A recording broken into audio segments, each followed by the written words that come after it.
The following podcast contains language and content which some listeners may find offensive. Discretion is advised.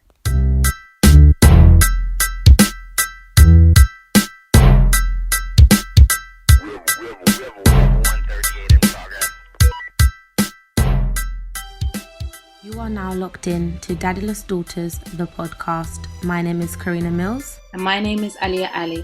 And together, we will be uncovering the layers of childhood trauma, relationships, sex, and men.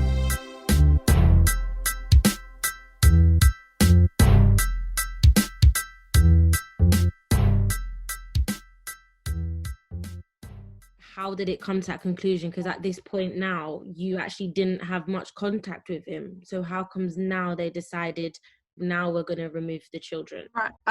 Where I'm classed as a leaving care, I had a social worker that I wasn't making any contact with. So that, I think, was a red flag on their part. She's not made any contact. We can't get a meeting with her. We need to update her pathway plan. It's just not like her not to contact us. So they were concerned. When I think they must have picked up that there was domestic violence, and obviously with police reports, they would have to inform local authority. They'd made a phone call when I was in Luton to say, is everything okay? How is everything going? When I moved back to the property, maybe 2 months after I'd moved back, they'd come and done a visit. And it seemed like they were going to be involved for a bit, but they weren't. It was at a very low level. So from what I understood, it was child in need. But the day that the kids were actually removed, for about 3 or 4 months, I was struggling in terms of getting out the house unless I was smoking. And I think it had been at its worst coming back to a property where there had been domestic violence. Everywhere I looked, it felt like I was watching everything play itself back, and suffered with panic attacks more often than not. So when the social worker decided to do an unannounced visit, they turned up to the property. Me and the kids were still in our pajamas. My son hadn't been to school, so the school was concerned. And where I don't like unannounced visits from anyone, friends, family, unannounced calls, at that point you couldn't just call me, you'd have to text me because my anxiety would go through the roof.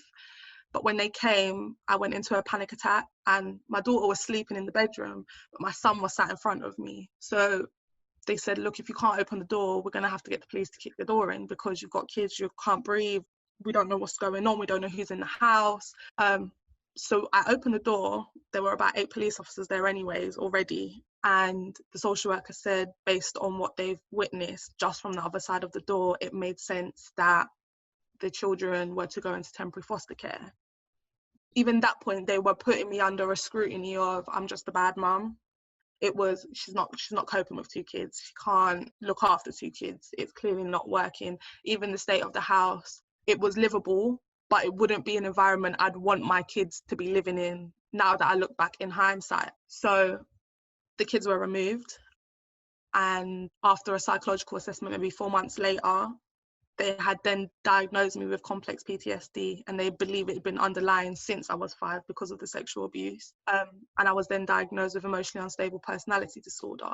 And because of the emotionally unstable personality disorder, they said timeframes for that therapy is 18 to 24 months, and the wait was 12 months. And with what is in the best interest of the children, in their timeframes, there wouldn't be enough time for me to get the therapy and have the children return home.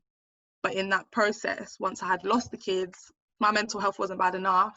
I had no reason not to smoke in my house. I started smoking. I was told I wasn't allowed to work because I was having contact 5 times a week, which they weren't facilitating. So I went back to smoking, selling drugs by night, contact by day, and ended up getting pregnant with my 3rd child by someone I had been in contact with, which then turned things on their head, really, because I had no intention of having a 3rd child. I thought I can't have a child for at least 5 years, kind of thing, knowing that I'm trying to fight for my kids, knowing the situation I'm in with this label now of personality disorder, because to them it was like screaming murderer, like child abuser. They didn't want to hear anything else. They just had me down as incapable of looking after my kids with this disorder without the treatment. And by the time I was 5 months pregnant with my 3rd child, my 2 children were placed on a placements order for adoption. How old was you when you got pregnant with your 3rd child? About 19. I think I was 19. What essentially is screaming out to me is like, you're still a teen. I'm a kid. Yeah. I'm literally a child. And I think there's also a part of me at that point that I felt wanted to be a child again. at the same time. So I'm still living this very, very adult life. But a part of me wanted to be a child. I actually begged before all of this. I asked her, could you just put me back in care? Like, can you just give me a foster family and just let me start over? Like, I feel like it's the only way I can start to get my life together, because I don't feel like I can even look after myself. And obviously they refused. I was too old. But there was a part of myself where my inner child was very much wanted to be prominent. Wanted to be nurtured. Right. Right. Like, the whole time I'm just hearing you talk, and like, it's making me upset. I can just feel my heart sinking into my stomach the deeper you go into this. And it's like, the only thought that I can hear in my head is like, but she's still a kid. And I don't get why nobody was not around you in that situation where like they could help you. What support was offered to you as a teen mum? I was put in a mum and baby foster placement, and I've been under CAMHS for a long time. But because I was under a section 21, I think it is, where it's a voluntary order, anytime my mum wasn't happy with how things were panning out, I was taken out of care. So between 13 and 16, I was in 9 different placements, because she would just kind of throw me in and out when she felt like it, which was hard enough, because it felt like she chose when she wanted me and when she didn't. And a part of me wanted her to want me, so she said, come. I was going, no matter how hard it was, no matter how many kids I had to look after, or what kind of madness it meant going home to. And I think it was, I don't think they knew even how bad things were at home, because I didn't speak. But I think because she was very good at putting on this persona of, if you ever speak to this woman, she's so articulate, she can put herself together. Her house was spotless. We had the best of the best, everything that we had. You would come in there and think, if you didn't know what I tell you, you go, why are you worried? Like, why are you acting this way? Why are you this way? Because it doesn't make sense. You have the life that kids would want, but that was to cover up the shit that we were dealing with once everybody left. And it's only now, like, the only reason why I'm in a position now where I can keep my 3rd child is because a social worker turned around and dug up everything that she could and said, we fucking let you down. How the fuck did you get through the system like that? How did we let you go home? Why didn't we get a care order? And I think it's too late to ask why, because I'm in this mess. I've lost 2 kids. What good is why to me now? It's fucked, and it's fucked on so many different scales. Like, I've gone over your story with you like a number of times as we've built our relationship, and like now I can see how you have subconsciously, without realizing, repeated so many different cycles. Nobody taught you how to break out of those cycles, but at the same time, and it's what makes me emotional, is like, I'm so grateful that you're on this journey now. You've had the life of a flipping grown 50-year-old woman, and you've managed to live through that torture up until the first quarter of your life, which is 25. You haven't even reached the first quarter yet. No. And it was upsetting me when I was listening to your story of before, when you were saying, he hit your head off the toilet and your baby was in your belly. And I just thought to myself, you literally just repeated your mum's life. Yeah. That was the scariest bit for me, because although in my head it was like, I've always said, I don't want to be like her. I don't want to be like her. I'll never be in that position. Never, ever, ever, ever. Got her in my ear saying, no, it's not that bad. But underlying, there is a part of me that's saying, you have just walked her life. Maybe not to the same level, but you are walking in her footsteps. Your kids are going to suffer the way you have suffered, and you are going to continue to suffer the way she's still suffering, clearly. If I can't figure out some way and find something that's just gonna help me break this shit down and break this unfortunate generational curse, my kids cannot go through this whole thing again. Wherever they end up, they cannot go through this. I can't do it, and I don't want to go through it again. No, it's possible. It's definitely possible. And I think me and Ali have spoken about before, is what you focus on grows. And so much we focus on things that are bad. We're like, I don't want to be like this. I don't want to be like this. But the more you focus on not wanting to be like it, you become it. And that is why you have to put your mindset into focusing on the good, focusing on the better, focusing on a path that you really want for yourself and your child. And For sure. the more you focus on it and the more you manifest it, it will come to fruition. It will come true. You've already done a big turnaround. So don't sit and beat yourself up about certain things like, I don't want this life for my child and I don't want that, because you've already started the steps to breaking the generational curses. And I respect you so much for that. Me too. Thank you. Me too. Even the way that you're able to just come here and just own it, and it hurts us to break it down like this, but the way that you're owning your story is so empowering within itself. I think, just like I said to you before, one of the biggest parts of healing is taking accountability. It's one thing saying, okay, a lot of shit happened to me. A lot of shit happened that should have never happened to me, and that is not my fault. And it's still not my fault, the shit that I'm left with. However, I am a grown-ass woman now. Am I going to sit there and repeat the same mistakes and repeat my mum's life or repeat another person's life simply because I'm going to use the excuse, well, these are what people have done to me, so why should I change? Or am I going to say, fuck everyone and fuck what they've done to me? I'm going to hold you accountable. You're going to hold that shit. That shit's yours. It's not mine to hold. I'm not taking responsibility anymore, and decide that actually we're gonna reroute. We're going somewhere else. That's not for me.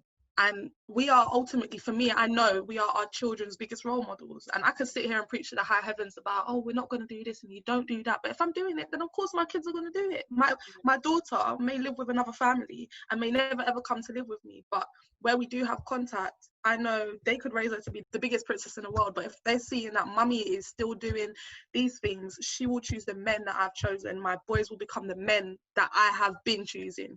So it's ultimately up to me to not only want a better life for myself, but to set an example.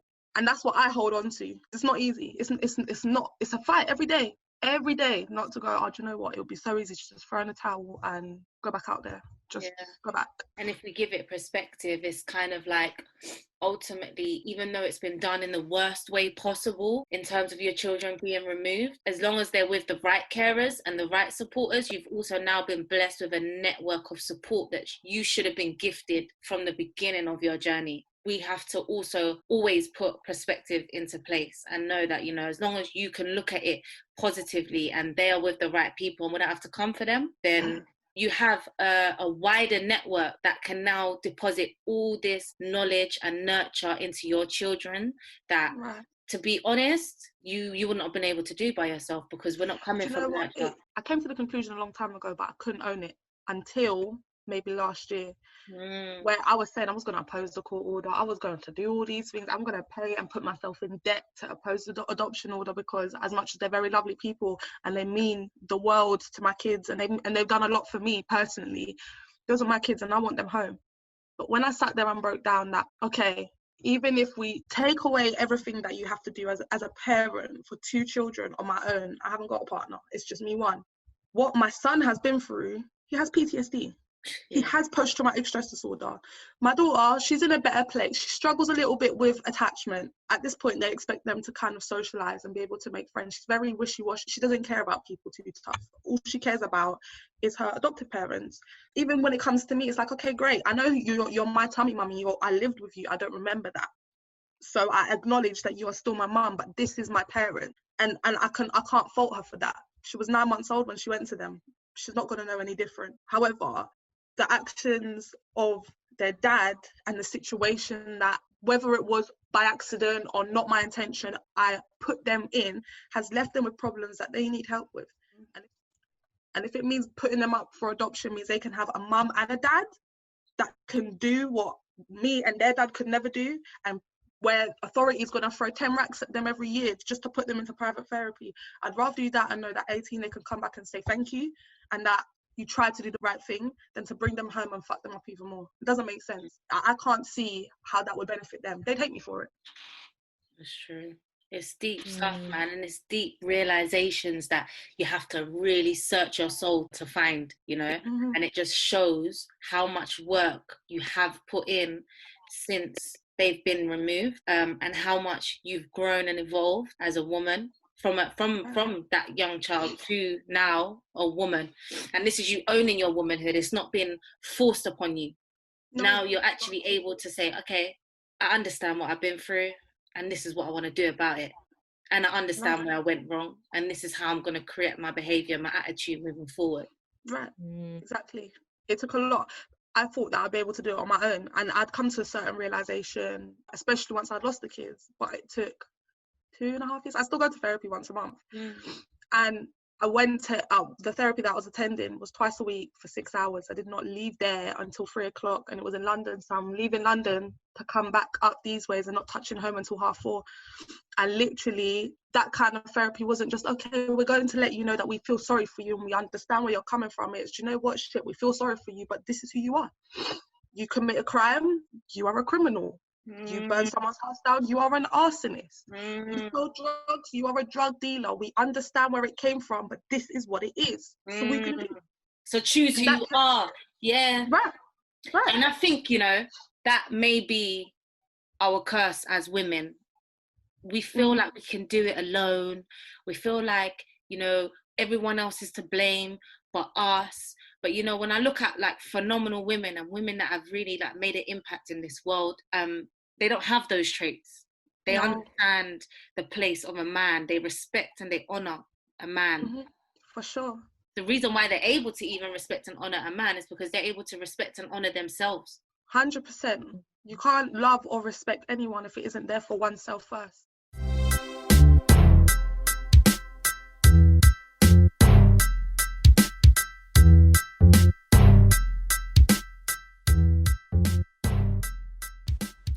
Thank you for listening to Daddyless Daughters, the podcast. Don't forget to follow us on Insta at daddyless_daughters. And for more information on how you can get involved, then please visit the website at www.daddylessdaughters.co.uk. If you've been affected by any of the topics raised in today's podcast, then please call one of the following helplines. For Samaritans, call 116 123. For Bernardo's, call 0800 1111. Or alternatively, call Mind on 0800 123 3393. Thank you.